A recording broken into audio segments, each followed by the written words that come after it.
ये कहानी है ऐसे शख्स की जिसने कभी बकरी चराई, तो कभी खेतों में मजदूरी की, तो कभी कपड़ों की सिलाई की और अब राजस्थान में बीजेपी सरकार में उप मुख्यमंत्री बन गए हैं। ये कहानी है प्रेमचंद बैरवा की। इनका जन्म 31 अक्टूबर 1969 को एक दलित परिवार में हुआ।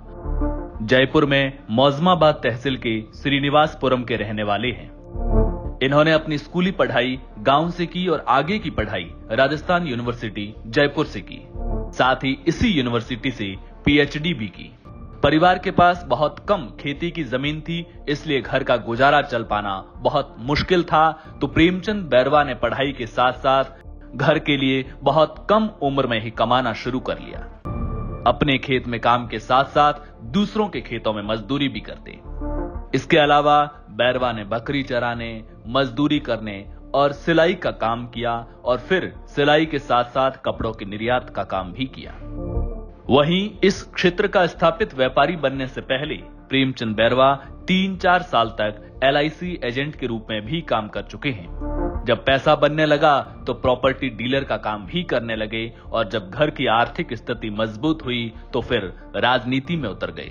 कॉलेज के समय से ही ABVP से जुड़े और 24 साल की उम्र में ही बीजेपी के लिए काम शुरू कर लिया। सियासी सफर में आज जहां खड़े हैं वो कामयाबी मिलना आसान बात नहीं थी, लेकिन प्रेमचंद बैरवा ने काफी संघर्ष किया है। बैरवा 1995 में दूदू ब्लॉक संगठन से जुड़े। 5 साल तक इसमें काम करने के बाद 2000 में दूदू के वार्ड नंबर 15 से जिला परिषद सदस्य के तौर पर चुने गए और इसके साथ ही SC मोर्चा जयपुर के जिला अध्यक्ष भी रहे। धीरे धीरे राजनीति में सक्रिय होते गए और बीजेपी मंडल के महामंत्री के रूप में चुने गए। दूदू विधानसभा में 1998, 2003 और 2008 लगातार 3 बार कांग्रेस के बाबूलाल नागर यहां से चुनाव लड़ रहे थे। 15 साल से लगातार हार रही बीजेपी ने 2013 में दूदू से प्रेमचंद बैरवा को चुनावी मैदान में उतारा तो उन्होंने कांग्रेस के हजारीलाल नागर को 33,720 वोटों से हराकर बीजेपी का 15 साल बाद कमल खिलाया। प्रेमचंद बैरवा राजस्थान में बीजेपी की प्रदेश इकाई में दलित चेहरे माने जाते हैं और दलित समाज के कद्दावर नेता भी हैं। लेकिन 2018 के चुनाव परिणामों में दूदू से वो कांग्रेस के बाबूलाल नागर से 14,779 वोटों से हार गए। लेकिन हार के बाद से ही प्रेमचंद बैरवा अगले चुनावों की तैयारियों में लग गए और बीजेपी की टिकट से 2023 के विधानसभा चुनाव में जब फिर से चुनावी मैदान में उतरे तो इस बार उन्होंने बाबूलाल नागर को 35,743 वोटों से हराकर दूसरी बार विधायक बने। इस जीत के साथ ही सूबे में जब बीजेपी की सरकार बनी तो प्रेमचंद बैरवा को डिप्टी CM बनाया गया। प्रेमचंद बैरवा की संपत्ति की बात करें तो शुरुआती जीवन गरीबी में बिताने वाले प्रेमचंद बैरवा अब करोड़ों के मालिक हैं। इनके पास सोना, चांदी, घर, गाड़ी और जमीन भी है।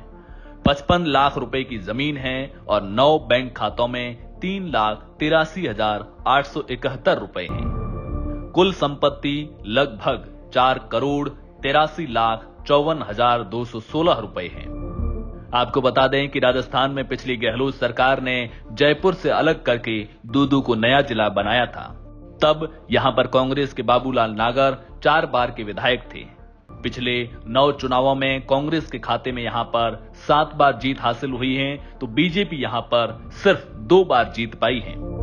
2018 से 2023 में कांग्रेस के विधायक बाबूलाल नागर मुख्यमंत्री अशोक गहलोत के बेहद करीबी माने जाते थे। इसका फायदा उन्होंने दूदू को जिले का दर्जा दिलाने में भी हासिल किया, जबकि बीजेपी इस जिले की घोषणा को महज कागजी बताती रही है। राजस्थान में SC के 18% के करीब वोट हैं और विधानसभा में 200 सीटों में से 33 सीट अनुसूचित जाति और 25 सीट अनुसूचित जनजाति के लिए रिजर्व हैं।